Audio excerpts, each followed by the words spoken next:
The Scottish Highlands in the Isle of Skye embody an untamed beauty that feels ancient and otherworldly. With rugged mountains, sweeping glens, and lochs that mirror the shifting sky, the Highlands have long inspired awe and reverence. This land tells 1,000 tales of history and legend, where castles rise from the mist and every peak and valley holds the echoes of Scotland's past.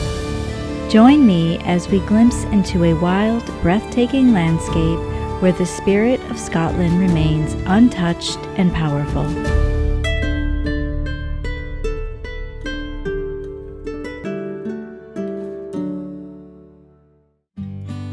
We left Edinburgh on Thursday morning with the tour group Rabbies. Keith was our driver and guide and was an encyclopedia of knowledge about Scotland as he gave us lessons in history and geography the entirety of our journey. It was a beautiful fall afternoon and our first stop was checking out all the bridges that cross the Firth of Forth. Say that 5 times really fast. One of the first towns we stopped in on the way to the Highlands was Dunkeld. Dunkeld lies close to the geological Highland boundary fault and is frequently described as the gateway to the Highlands. We were given about 30 minutes to wander around, and it could not have been a more beautiful day to enjoy the scenery and the cute town. Of course, we just had to stop in for a wee dram at a local store.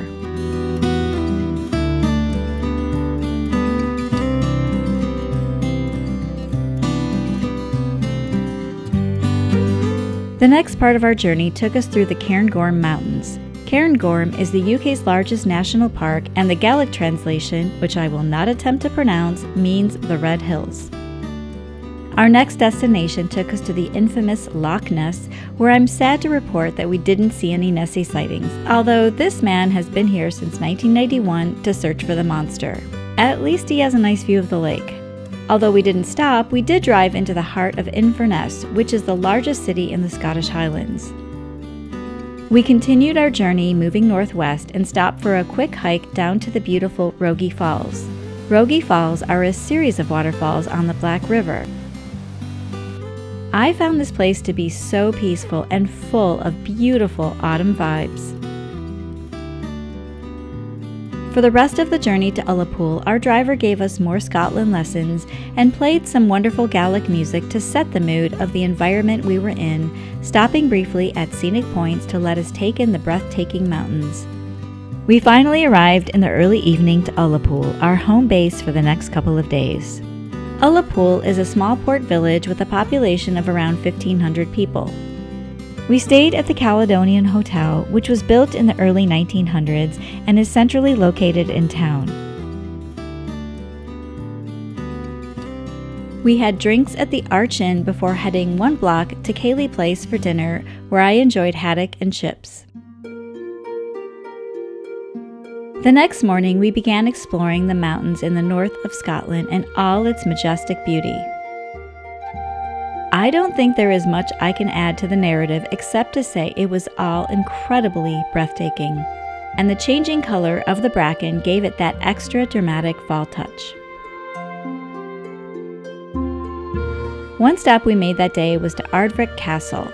The structure dates from about 1490 and is associated with the MacLeods of Assynt. It's hard to believe that people once lived here in these stone walls amongst some of the harshest conditions of these windswept lands. The next place we visited is Clachtoll Beach. This beautiful area is known as a summer destination.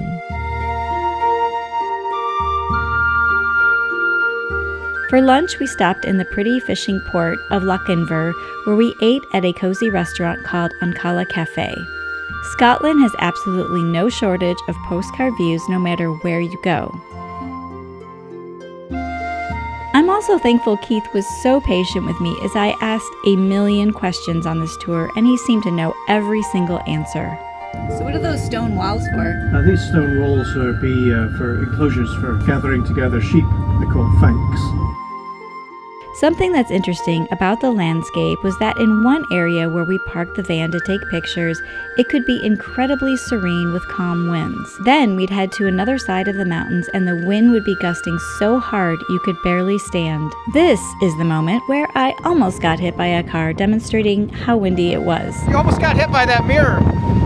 We got back to Ullapool a little earlier that day, so Dave and I wandered around town to try and find a place to eat. But first we stopped by the cozy waterfront bar.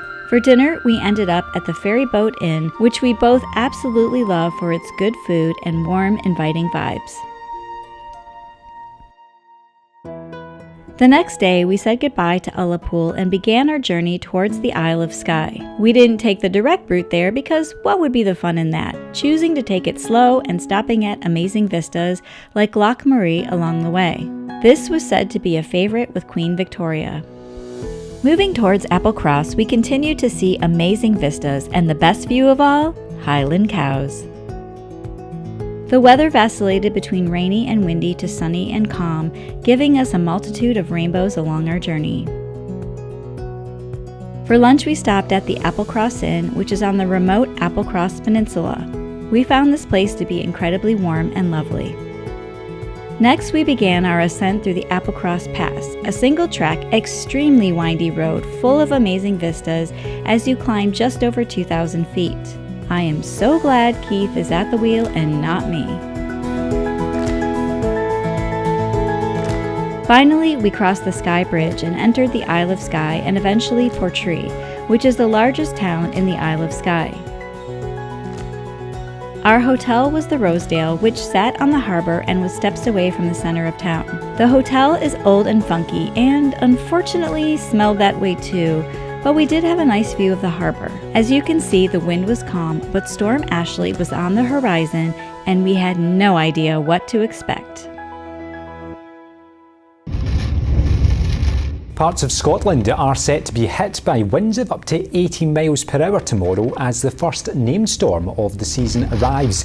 The Met Office has issued an amber weather warning for the west of the country, with power cuts and travel disruption expected. In the morning, we woke up to very high winds and rainy weather, and the forecast predicted it to get even worse. But we soldiered on as we set out for the day for more sightseeing. And I'm so glad we did because we were treated with some of the best scenery we encountered on our trip. We first stopped at Kilt Rock and I death gripped my DJI Osmo Pocket 3 so I could get a shot of this amazing waterfall. I don't know if you can see it, but it was very windy and pouring rain. Our next stop was probably one of my favorites on the entire trip, and that was Quiraing.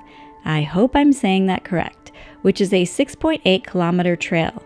Unfortunately, we only stopped for a short time, but I could have easily hiked this entire trail given the opportunity. It was stunning.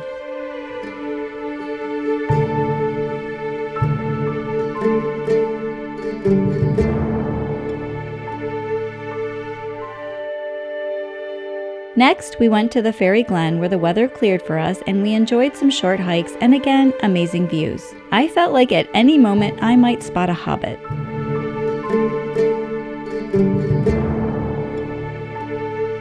We headed back to Portree for a quick lunch and some shopping before venturing back out of town again for some more sightseeing. The weather was supposed to take a turn for the worse, so we decided to make our way to the Talisker Distillery. But first, we took in some of the majesty of the Cuillin Mountains. Then we visited the magical waters near Sligachan Bridge, again, I hope I'm saying that right, where legend has it if you dunk your face in the water for 7 seconds, you will gain eternal beauty from the fairies. Finally, the perfect ending to a dreary afternoon, some whiskey tasting at Talisker Distillery. We did have dinner that night at Antlers at the Portree Hotel, which was a cozy place, but the weather was so bad at this point, I totally forgot to film. What do you think of the trip so far? It's great. On our final day, we said goodbye to Portree and headed back to Edinburgh, taking a more southern route to get there. The first place we stopped was the Eilean Donan Castle, a popular tourist attraction in the Highlands. The island's original castle was built in the 13th century and became a stronghold of the Clan Mackenzie and their allies, the Clan Maree. I personally found the castle to be a little touristy and I only explored the outside. On our way to our next destination, we enjoyed more beautiful scenery. Are you tired of me saying that? And our guide Keith gave us a history lesson on the Jacobites and Bonnie Prince Charlie, which if you watch Outlander, you might be familiar with some of that story. Our next stop was a visit to the Glencoe National Nature Reserve. Glencoe is the scene of the massacre that occurred there in 1692 when 38 men, women, and children of the MacDonald clan were murdered by soldiers who they had welcomed into their homes. The center has replicas of old turf houses and 2 adorable Highland cows. Oh my goodness, you're so cute! And I had them all to myself. Our tour came to a close almost the way it started, with a different view of the Firth of Forth bridges. I hope you enjoyed this travel vlog. If you are ever in Scotland, I highly recommend the 5-day Highlands and the Isle of Skye tour with Rabbies. In my next travel video, I'll be taking you to the cute English town of Berwick upon Tweed. Thanks for watching, and be sure to subscribe to my channel and give this video a like if you enjoyed it.